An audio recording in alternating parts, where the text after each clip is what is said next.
Startup idea సూపర్‌గా ఉందా? కానీ డిసిజన్ మేకర్ దగ్గరికి ఎలా రీచ్ అవ్వాలో అర్థం కావడం లేదా? అయితే ఈ రీల్ చూడండి ఖచ్చితంగా ఎక్స్‌ప్లెయిన్ చేస్తా. చాలా ఫౌండర్స్ ఇదే ప్రాబ్లమ్ ఫేస్ చేస్తున్నారు. ఈమెయిల్స్ పంపిస్తుంటారు, డీఎమ్స్ చేస్తారు కానీ రిప్లై రాదు.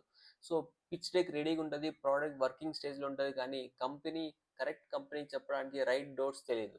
సో ఇక్కడ ప్రాబ్లమ్ ఐడియా కాదు. రాంగ్ పిచ్చింగ్ ప్లాట్‌ఫార్మ్స్ యూజ్ చేస్తున్నారు. సో బిగ్ కంపెనీస్ రాండమ్ పిచెస్‌ని యాక్సెప్ట్ చేయవు.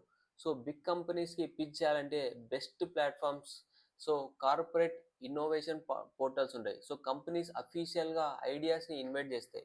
సో స్టార్టప్ ఛాలెంజ్ ప్లాట్‌ఫార్మ్స్ ఉంటాయి కొన్ని. సో ఇక్కడ ప్రాబ్లమ్ స్టేట్మెంట్ క్లియర్‌గా ఉంటాయి. So and number 3 accelerators and incubators direct corporate access ఉంటది. సో నెక్స్ట్ లాస్ట్‌ది లింక్డ్ఇన్‌లో కోల్డ్ పిచెస్ కాదు. సో ఇక్కడ వార్మ్ కనెక్షన్స్ ఉంటాయి. సో ఇక్కడ రూల్ సింపుల్. కంపెనీ ప్రాబ్లమ్‌ని సాల్వ్ చేయకపోతే పిచ్ ఇగ్నోర్ చేసే ఛాన్సెస్ ఖచ్చితంగా ఉండదు. So thank you for watching.